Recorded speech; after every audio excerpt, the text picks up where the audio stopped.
Gavėnios kelionė. Sustiprinkite savo širdis. Mintimis dalinasi brolis Astijus iš Švento Pranciškaus Asyžiečio vienuolyno. Kovo 12 antradienis. Toliau skaitome Evangeliją pagal Joną ir kalbama, kad buvo žydų šventė ir Jėzus nukeliavo į Jeruzalę. Jeruzalėje prie avių vartų yra maudyklė, žydiškai vadinama Betsata, turinti 5 stoginės.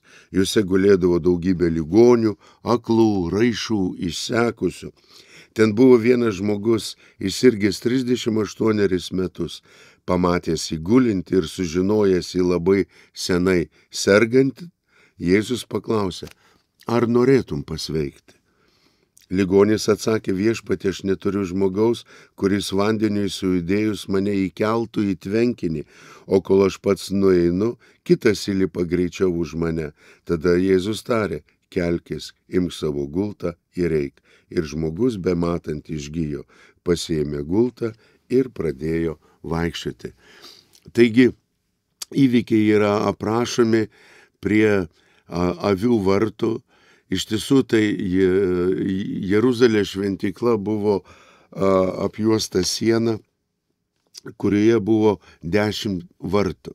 Ir kai žydai grįžo iš to Babilono nelaisvės, jie atstatinėjo šventyklą ir atstatinėjo tą šventyklos apsaugos sieną ir pirmus vartus, kurie atstatė, tai buvo avių vartai. Ir tie vartai, vieninteliai vartai buvo pašventinti, nes pro tos vartus įvesdavo avis ir kitus gyvulius, žinoma, bet ypatingai avis, ir tos avis buvo aukojamos Jeruzalės šventykloje. Todėl avių vartai, avis, kurios yra aukojamos. Ir va ten buvo ta Betsata, tas tvenkinys toks, padarytas ir apsuplovimams, ir būtent avims pagirdyti, ir buvo 5-stogė pridengta. Daugelis rašto aiškintojų kalba, kad tai tarsi toks Jono pateiktas įvaizdis, 5-stogė kaip 5 įstatymų knygos, 5 toros knygos. Reiškia, tas visas po senuoju įstatymu buvo tas tvenkinys, kuris pagal liaudės paprotį, kai sujudėdavo vanduo, jeigu kas pirmas iššoka į tą tvenkinį, pagyja į savo ligos. Ir vat Jėzus sako: ar nori pagyti? Jis pats ateina, tam dar neprašus. Jis sako taip. Bet žiūrėkit, koks įdomus dalykas. Tas paralyžiuotas žmogus sako: aš neturiu žmogaus. Aš neturiu žmogaus, kuris man padėtų. Ir man kažkaip suskambėjo tas sakinys. Ir aš galvoju tiesiog jūsų paklausti: o ar jūs turite žmogų, kai tu esi bėdoje, kad ateitų ir tau padėtų? Kai tu prarandi socialinį statusą, kai tu galbūt iš kažkokios garbingos, kilmingos padėties visuomenėje nukrenti į žemesnę padėtį, ar tu beturi žmogų, kuris ateitų ir tau padėtų?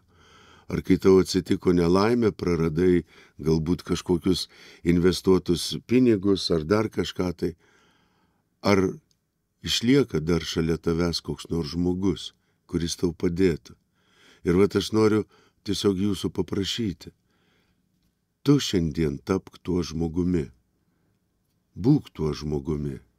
Ir iš tikrųjų, tas žmogus ir buvo Kristus, kuris atėjo ir nenusuko galvos nuo to, nenusuko akių, kuris 38 metus sirgo.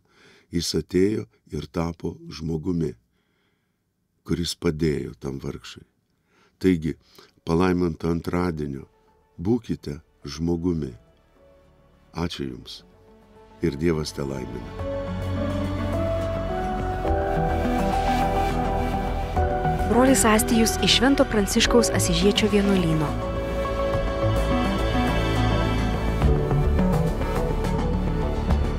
Gavėnios kelionė.